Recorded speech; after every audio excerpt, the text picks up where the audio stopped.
So we are continuing today with the COFEPOSA topic,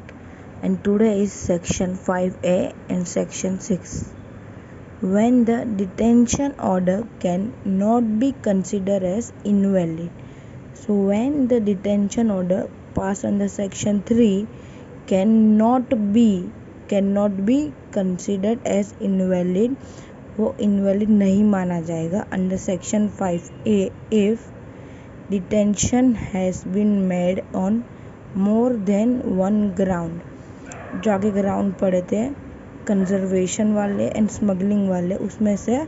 more than one ground अगर detention order pass हुआ है,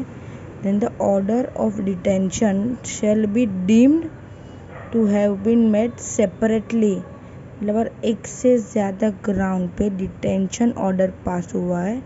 तो it shall be deem कि हर एक ground पे सेपरेट डिटेंशन ऑर्डर पास हुआ है एंड एक ही ऑर्डर में सब ग्राउंड इंक्लूडेड नहीं है. So we have to deem that single ground पे एक ऑर्डर पास हुआ है separately. Order can not be deemed invalid या इनऑपरेटिव इफ सम ग्राउंड या ग्राउंड्स आर. एक से ज़्यादा ग्राउंड पे ऑर्डर पास हुआ है, सो सबसे पहले डीम करना है कि सेपरेट ऑर्डर पास हुआ है हर एक ग्राउंड पे एंड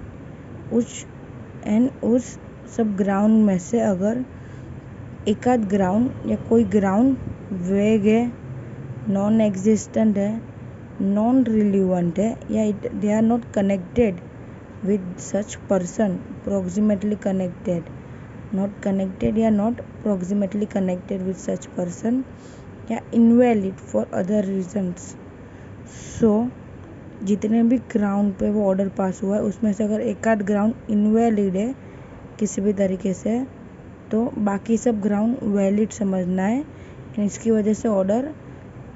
इनऑपरेटिव नहीं होगा. And the government officer who is making the order shall be deemed to have made order after being satisfied under section 3 in relation to remaining ground. Means एक आध ground invalid है, सो जो remaining grounds है ऐसा समझना है कि remaining grounds पे प्रॉपर सेक्शन 3 का प्रोसीजर फॉलो हुआ है, उस पर सेटिस्फाइड है गवर्नमेंट या officer who is making the order, उसके बाद ही वो ऑर्डर पास हुआ है after being satisfied under section 3.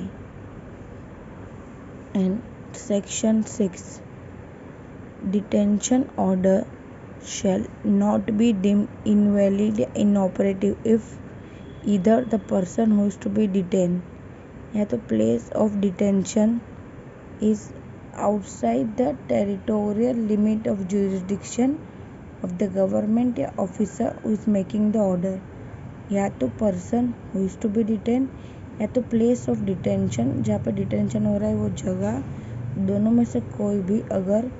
the government या तो officer who is making the order उनके jurisdiction की लिमिट के बाहर है, so it will not make the order invalid या inoperative, फिर भी ऑर्डर